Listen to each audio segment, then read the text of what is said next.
কবিতাৰ কথা ক'বলৈ গ'লে মই প্ৰায়ে চিন্তা কৰোঁ যে মানুহক কবিতা কিয় লাগে।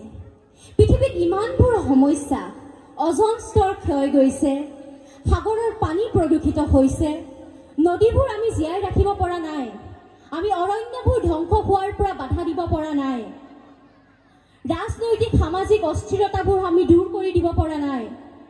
তেনে এই পৰিৱেশত আমাক কবিতা কিয় লাগে? এই প্ৰশ্নটোৰ যেতিয়া উত্তৰৰ সন্ধান কৰোঁ তেতিয়া মই অনুভৱ কৰোঁ যে আমাক কবিতা লাগে প্ৰতিবাদৰ এক কণ্ঠ হিচাপে। আমাক কবিতা লাগে আমাৰ দুখবোৰ প্ৰকাশ কৰিবলৈকে। আমাক কবিতা লাগে আমাৰ সুখৰ ভাষা হিচাপে। আমাক কবিতা লাগে গাঁৱৰ কথাবোৰ পৃথিৱীক জনাবলৈ। আমাক কবিতা লাগে চহৰৰ দুখবোৰ পৃথিৱীক জনাবলৈ। প্ৰতিবাদৰ এটা চিঞৰ হ'বলৈ কবিতা লাগে। আৰু সেইবাবে কবিতাই সমাধানৰ সূত্ৰ সম্পূৰ্ণৰূপে দিব নোৱাৰিলেও সমাধানৰ সূত্ৰ বিচৰা বাটটো নিশ্চয় প্ৰশস্ত কৰিব পাৰে।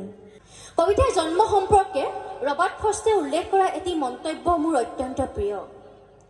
আবেগে যেতিয়া চিন্তা বিচাৰি পায় আৰু চিন্তাই যেতিয়া বিচাৰি পায় শব্দ, তেতিয়া কবিতাৰ জন্ম হয়।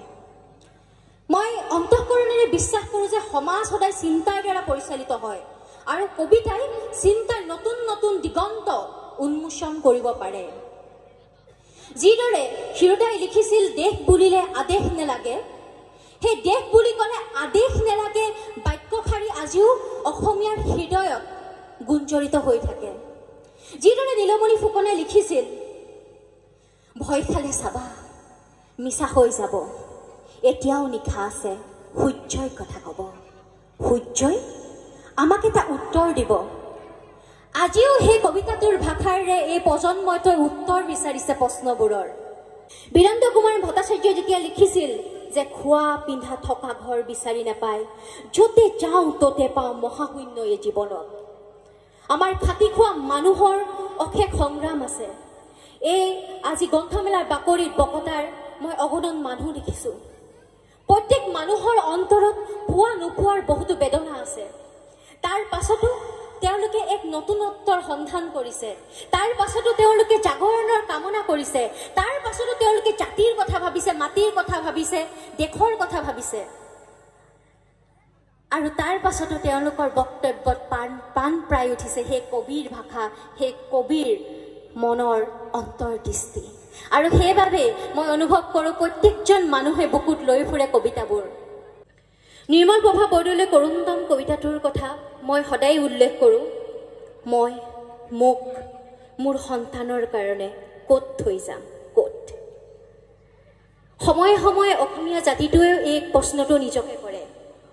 আৰু মই ভাবোঁ সেই প্ৰশ্নটোৰ উত্তৰ কৰ্মক্ষেত্ৰৰ দ্বাৰা দিবৰ বাবে, জাতিটোক উদ্ধত কৰিবলৈ আচলতে কেতিয়াবা কবিতাৰ সঁচাকৈ প্ৰয়োজন হয়, কেতিয়াবা গানৰ সঁচাকৈ প্ৰয়োজন হয়, কেতিয়াবা গল্পৰ কথাবোৰৰ প্ৰয়োজন হয়।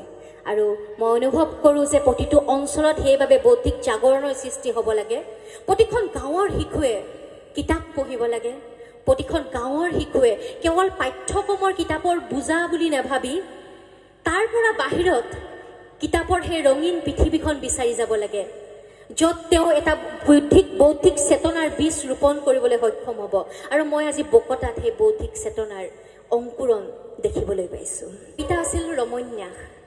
কবিতাৰ মাজত গছে কথা কৈছিল, কবিতাৰ মাজত নদীয়ে কথা কৈছিল, কবিতাৰ মাজত চৰাই চিৰিকটিয়ে সপোন বিচাৰি পাইছিল।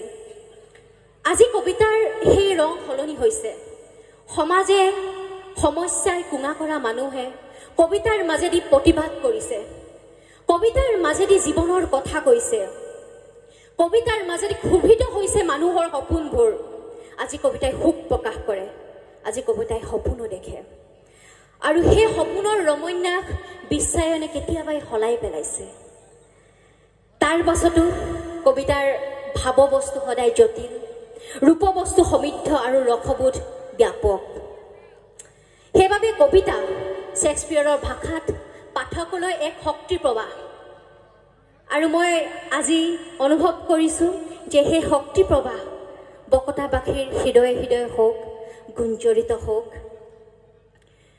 ইয়াকে কৈ মই কবি সন্মিলন যি অনুষ্ঠানটি সেই অনুষ্ঠানটিৰ উদ্বোধনী বক্তব্য সামৰণি মাৰিব বিচাৰিছোঁ। মই নিজৰ ভাষাত শেষত দুটামান কবিতাৰ শাৰী আপোনালোকৰ আগত কৈ যাব বিচাৰিছোঁ। বকুল দুজোপাই ৰখি আছিল আমাক, এনেকৈ এদিন নদীখনে ৰখি আছিল গাঁওখনক। এৰাল ছিঙি মই গুচি আহিলোঁ খুব কাহানি বাই। য'ৰ পৰা ধোঁৱা ওলাইছে তাত আমি নাছিলোঁ। ইমান আন্ধাৰ তেতিয়া দুচকুত। উনগুঠা বুকুত সৰক পাৰ শিল কাটি বৈ আহে নিশা জুৰি। উলংগ স্তম্ভত পতালিৰে কোবাই কোবাই ঘোষিত হৈছে সমন যুদ্ধ। উভতি নাহিবই নেকি পিঠি দিয়া গছ?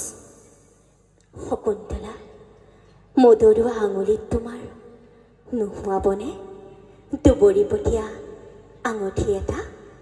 শকুন্তলা, মদৰুৱা আঙুলিত তোমাৰ নোহোৱাবনে দুবৰিপতীয়া আঙুঠি এটা? ধন্যবাদ। জয় আই অসম।